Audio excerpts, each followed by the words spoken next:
nation, under God, indivisible, with liberty and justice for all.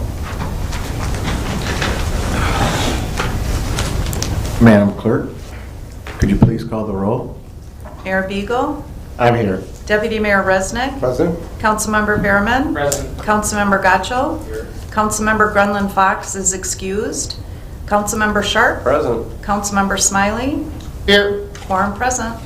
Thank you. Changes or additions to the agenda tonight as presented. City Manager Brown? Mayor, I do not have any changes or additions. Any from the dais? Okay. Thanks for looking at me, Tim. I did want to add a discussion regarding the future of the barn, please.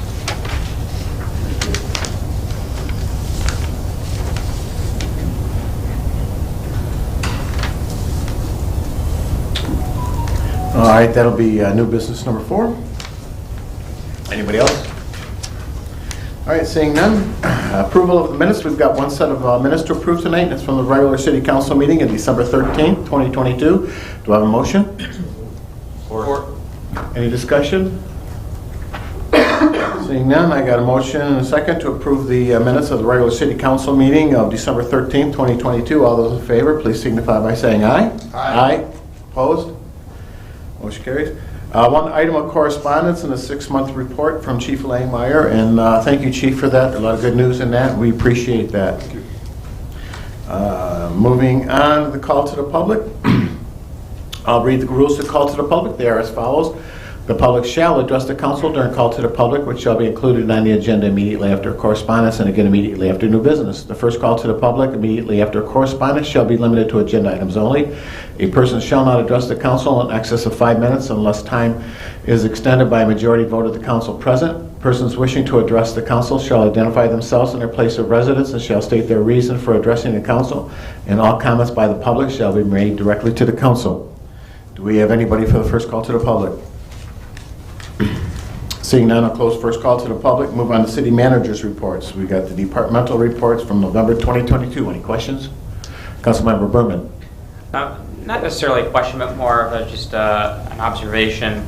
Looking at the report that came from our planning consultant, I really like how they've added to their items that things that are not changed from the previous month. It makes it a lot easier when I'm going through and I'm not like, didn't we already read that, or didn't I not already read that? And perhaps that's something that maybe our city engineer could pick up on and have and add to their report, because it would be very helpful when we're looking at these reports to see that we're not just reading the exact same thing month over month over month. If it's the exact same thing, just tell us up front it's the exact same thing, because I found that helpful at least.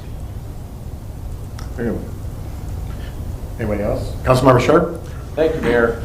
First, I echo Councilmember Behrman's comments, and my wife tonight asked, is this going to be a long meeting or a short meeting? And I said, well, probably short, because I won't have any questions for the city engineer, because it'll just be the same report next month, and I can save them for next month. Literally, that's what I said to her. So I hear what you're saying. My only comment, though, not a single giggle from anywhere else on that. Not cracked a smile. Did anybody crack a smile when I said that? Okay, just I couldn't hear it. Merry Christmas, by the way. Did have a comment for the building inspector. You don't need to get up. It's not really a question. Oh, now I lost my place because I went back to the city engineering report. It was a rough month for unsanitary conditions. First time ever I saw unsanitary condition, bed bugs, and unkept house. Are those 3 different violations, and how do those come to the building department? Bed bugs. But I can speak to that a little please. bit. So bed bugs, more often than not, are from apartments, and those complaints will come to us either from Oakland County, so people report it to the Oakland County Health Department, and then they contact us to look into it as well. Or they come to us directly, and then we refer them to Oakland County. So there's a little bit of a partnership there. I don't believe those are the same. They're not double logged, so it's bed bugs and unkept house. Those are separate. wow. But yeah, it certainly does happen from time to time. I don't remember seeing any of those categories, but I probably haven't read it that carefully, I guess. I don't know. It's kind of weird to have 3 of them in the same report. Anyway, that was it. Thank you. Anybody else? Deputy Mayor Resnick? On the same line, on the easement letters that went out for North Whitsom sidewalk, any responses back yet? Oh, Tim's got an update. Great. We had 2 responses. We had from residents. One is planning on coming in tomorrow, and the other one we have signed. Oh, so favorable Yep, responses. one favorable. Okay, how many Yep. total got sent out? What did we have, 7? If you include all told, I think it was 8. I believe it was 8. If you Yep, because if you include, yeah, So only 1 week and you got 2 responses back and both Yes. favorable. yes. Good. Let's Well, keep our and fingers- I do have actually an Okay. additional one, just a gentleman happened to stop by our counter who, he's considering a project at his house along that street, and I asked him if he'd received the letter yet. He has not. I told him he needs to check his mail. And I'll say I got it at a minimum a lukewarm response.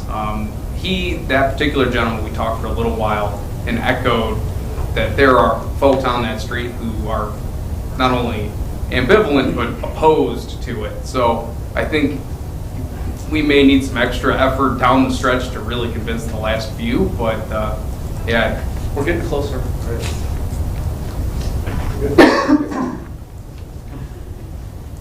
Any other questions? Seeing none, we'll move on to the consent agenda. All items listed under the consent agenda are considered routine by the City Council and will be enacted by one motion. There will be no separate discussion of these items unless a council member so requests. Or well received. So as opposed to trying to pursue an individual, particular outcome, whether it is moving or whether it is rehabilitating and moving, those or adaptive reuse, to try to get a third-party consultant who specializes in that kind of project to lay out all of those options. What the cost to tear it down would be, what the cost to move it, let's say somewhere else on the City Hall campus, to move it to the Gibson House, and what its market value could potentially be if the city were to sell it. There are all sorts of ideas that have been heard. So this was an idea from the DDA to try to put that all together in a single document. The goal of which would be that would be presented back to City Council and to help inform a discussion in the future. Given that there would be a significant expense putting that together, if there's a preconceived decision from City Council's part, it is the city's barn. The DDA does not own it. It is in the downtown district, so they are eligible to be able to spend their tax capture on that. But at the end of the day, it's an expense that would have to be approved by City Council either way. So with that, Laura and Russ are here from the DDA. Collectively, I think we can answer any additional questions that you may have beyond your discussion.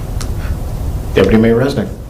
Thank you. I've been thinking about this a lot over the course of the years, when we were talking about the Gibson House, but having been involved with some of the Main Street programs over the last couple of years too, one of the tenets of Main Street is historic preservation.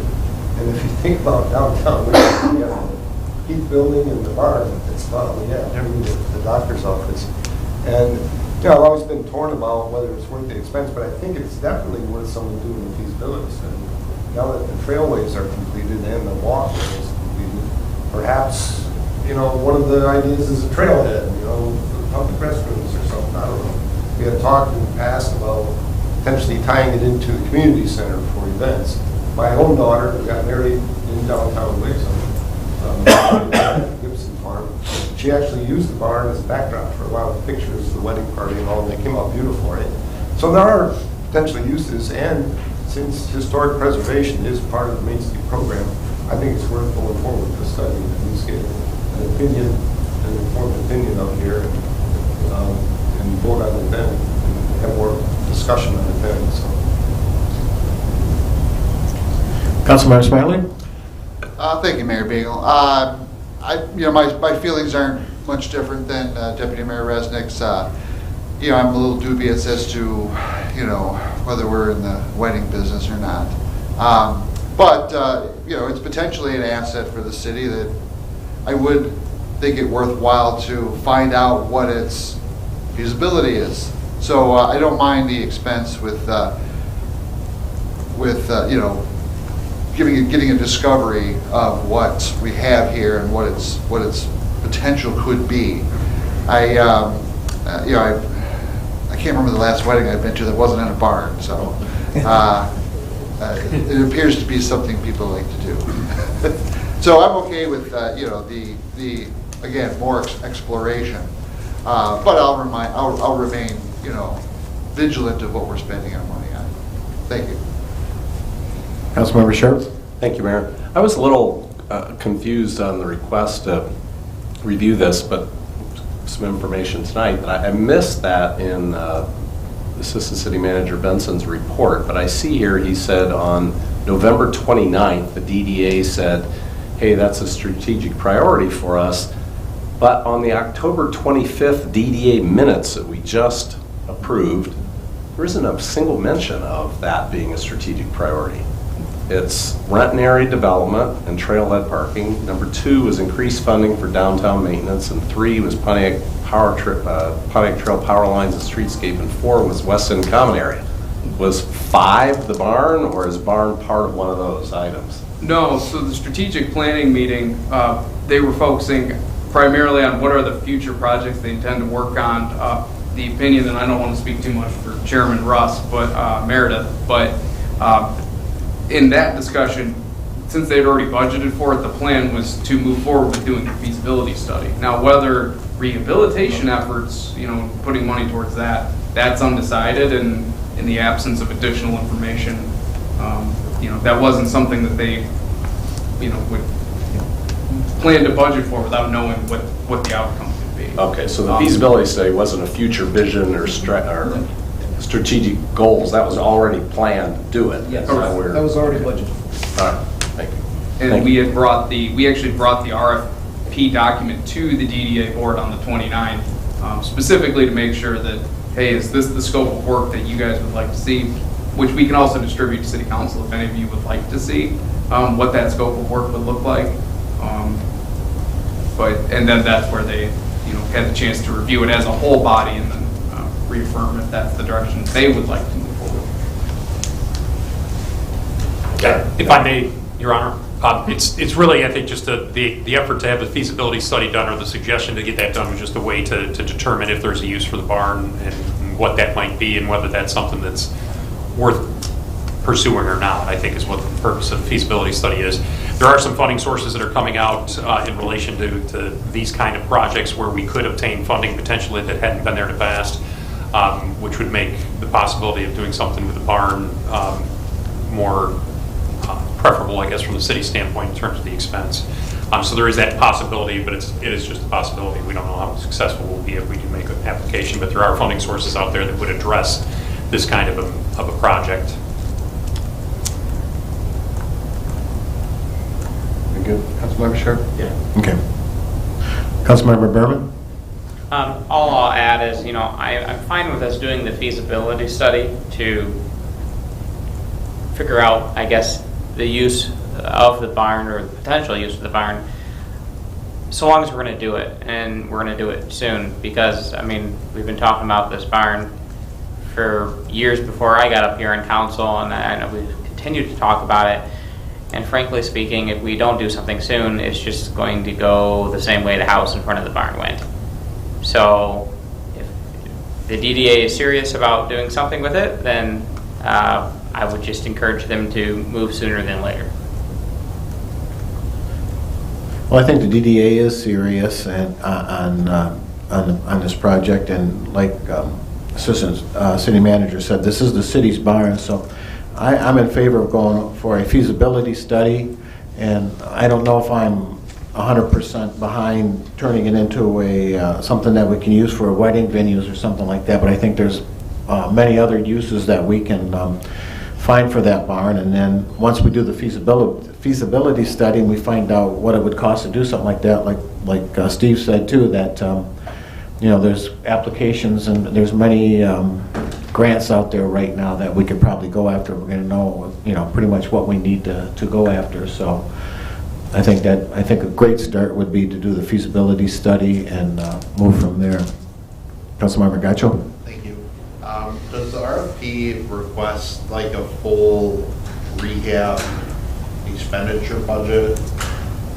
Yes, and actually the RFP goes to the extent of asking to kind of put together drawings, actual architectural drawings, and an understanding of 4 different types of uses, what would need to be done. So it just as an example, if the barn were to be moved and turned into public restrooms, that's one kind of scenario that requires a different cost estimate. If it was to be used as a wedding venue, that would obviously be something different. The other thing that is specifically incorporated in the request is public engagement, so that there's an opportunity for not only our boards and commissions, what does planning commission's thought? How does this reflect with the zoning ordinance? What did the folks within the DDA district, how do they feel about the barn and with those different options? So all of those pieces are kind of brought into it, and there would be cost components for each concept. Okay. Yeah, I appreciate everyone's input. I just didn't want to see the DDA go out and spend $50,000 if the reception up here was going to be tear it down, because that money could have been used in other ways to help the DDA. So. Yep. That may be what the outcome is, but at least we're going to get a professional opinion on it. So, you're welcome. So with that, we'll close new business and move on to call to the public. I won't read the rules of call to the public, but if anybody wants to come up for the second call to the public.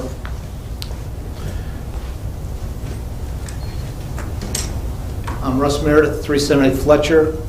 First, as DDA Chair, I want to thank the Council for supporting the effort to move forward with the feasibility study. It's something that clearly has been going on for a while, and we figure we just get this done, present you the options, and then we can figure out where to go forward from that. But my principal reason for being here tonight is my wife, Roberta, who couldn't make it tonight, and I wanted to publicly thank the Wixom Fire Department. 2 weeks ago, I suffered an attack of vertigo, which if you've never had, I strongly suggest you avoid it. I woke up at 5 o'clock in the morning. I couldn't stand upright. She had to physically drag me just to get me to the bathroom when I was nauseous. She made a 911 call. Wixom Fire Department showed up, and she said she felt so relieved when the cavalry arrived to take care of the problem. They got me stabilized, got me in the hospital. I don't know who to thank because I couldn't open my eyes. If I opened my eyes, the world just went crazy, so I kept them closed. But their professionalism was something that, God forbid you ever have to make a 911 call, but I sincerely hope you have someone as professional as Wixom Fire Department show up when they did it. So just wanted to publicly thank them. Thank you. We'll pass that on to them. Thanks. Our fire department, they train and everything like that. Hopefully, we never, like you say, you never have to use them, but when we know that call is there, they know how to handle it and handle it professionally. I have no idea who they were. Very good. We'll pass that on and we'll find out. Thank you. Anybody else for this call to the public? Seeing none, move on to city manager's comments. City Manager Brown? So other than the city manager update content, Your Honor, I don't have anything else. We have work anniversaries being celebrated from 3 years on up to 21 years with Lieutenant Mark Bradley at the PD. So wanted to congratulate and thank all the employees for all their great work on behalf of the city and our residents and our business community, and that's all that I had, Your Honor. I do have comments, Your Honor. Assistant City Manager Benson. One just piece of news that came across recently, and Steve may have shared this out, but recent news that Total Soccer in Wixom has changed hands and is sold to a company out of California, Toka Soccer. An exciting situation. We don't know all of the details. They have not been in contact with us yet, but by all accounts appears to be an exciting opportunity to maintain what is there and expand upon that offering. So just in case you did not know, I wanted to mention that. Yeah, it sounds like they have got some really good connections, and hopefully it'll spur some more stuff to our city.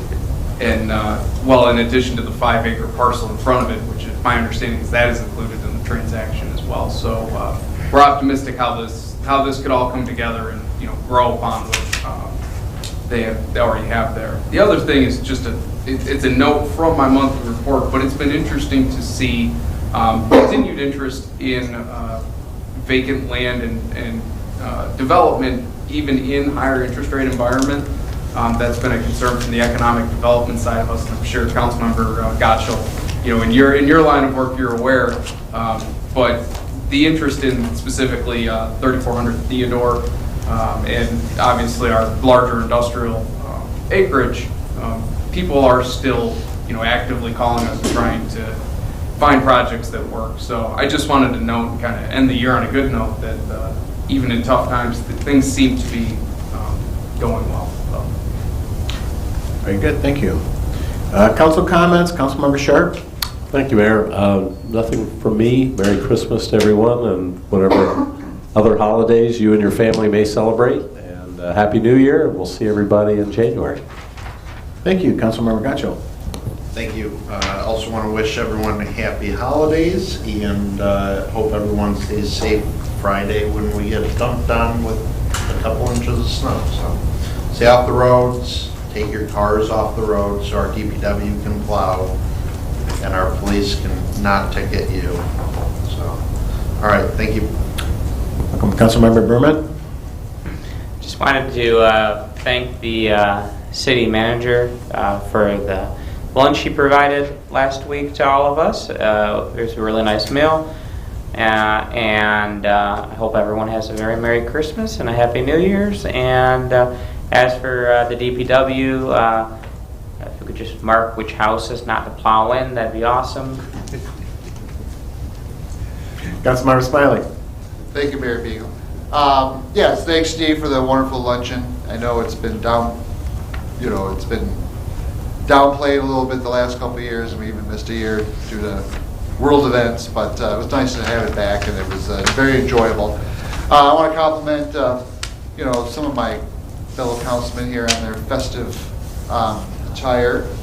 Not that way, just this side of the desk. Quick story. Friday, we got hit with this, the southeast Michigan, or this area, the lakes area, with some ice. It was kind of a white knuckle drive home from one of my boys' basketball games. Incidentally, our mayor was there reffing that night. I hope obviously you got home safely. But it was really, nasty ice, cars, ditches, that kind of thing. This was in, where was it? Wherever it was, all through Commerce, all through the lakes area. It's icy. We get to the Wixom border, salted, nice. Now we can drive. Tim, you spoil us. Thank you very much. It's our guys. It's good stuff. Otherwise, have a Merry Christmas, Happy Hanukkah. See you all next year. Thanks. Deputy Mayor Resnick. Thank you, Mayor. Yes, Merry Christmas, Happy Hanukkah, and everybody have a good New Year. And good news, after today's appointments, there are only 2 vacancies in all of our boards and commissions, one on the Senior Center and one on the DDA. So if you got any neighbors that have some spare time, thank you for your volunteerism, everybody.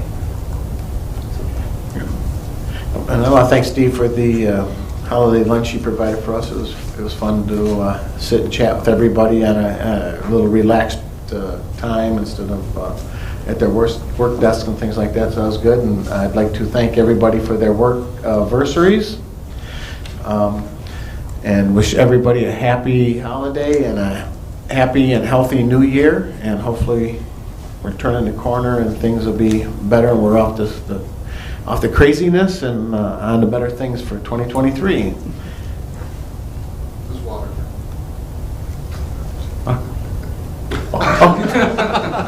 And with that, my motion to adjourn. So moved. All those in favor, please signify by saying aye. Aye. Opposed? Thanks, everybody. Good night. Hold on. Oh, God. And shout out to Dan Campbell for saving the Motor City kids. 5 in a row. Have a good holiday. Merry Christmas. Be safe.